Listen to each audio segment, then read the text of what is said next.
Inaabangan, big announcement ng Kim Pao. Sigaw ng Fanny, sana, wedding announcement na.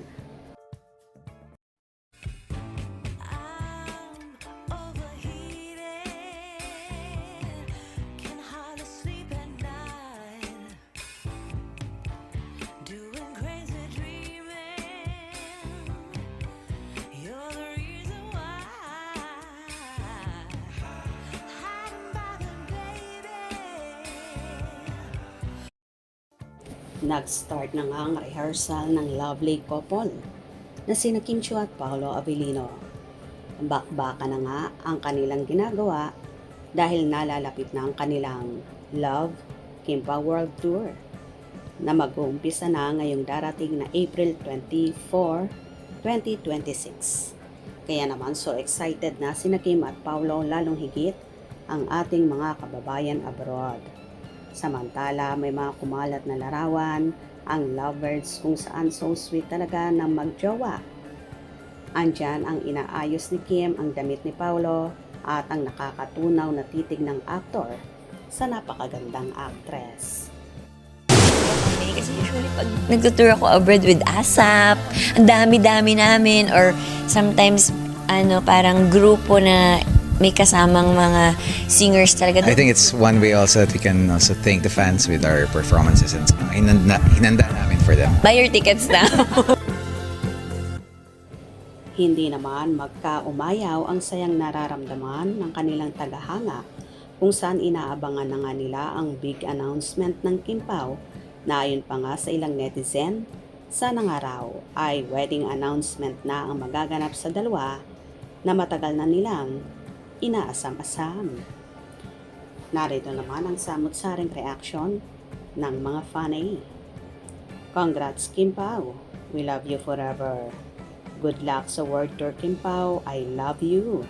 Sana po, wedding announcement na para enjoy lahat ang Kim Pao supporters. Diba mga solid supporters? Kim Pao forever. Next time, dito sa Japan. Congrats Kim Pao. Dito naman po sa Big Dome. Sold out na agad yan. Sige na Kim Pao please. Congratulations Kim Pao.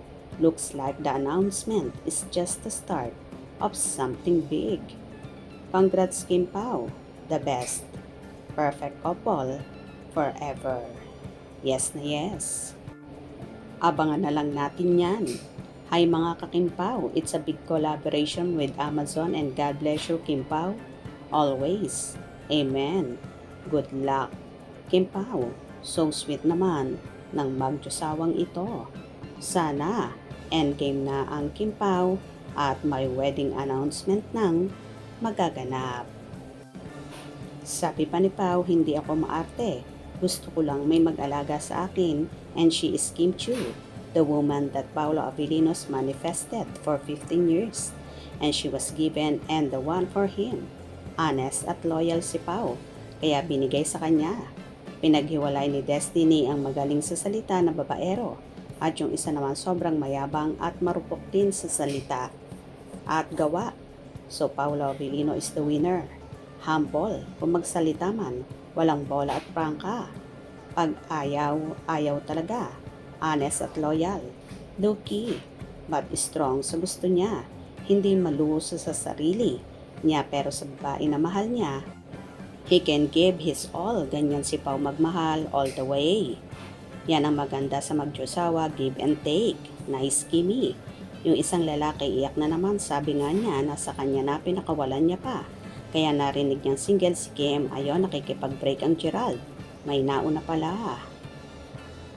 Sabi ni Sian, di wife material si Kim. Need sigurong gawin niya ito kay Paolo para di siya iwanan. Super mahal niya si Kimi. So yun nga guys, umaasa ang mga supporters ng Kim Pao na wedding announcement na ang magaganap sa magjosawa. Kayo ba gusto nyo rin yun? Hope you enjoyed. Please subscribe for more info.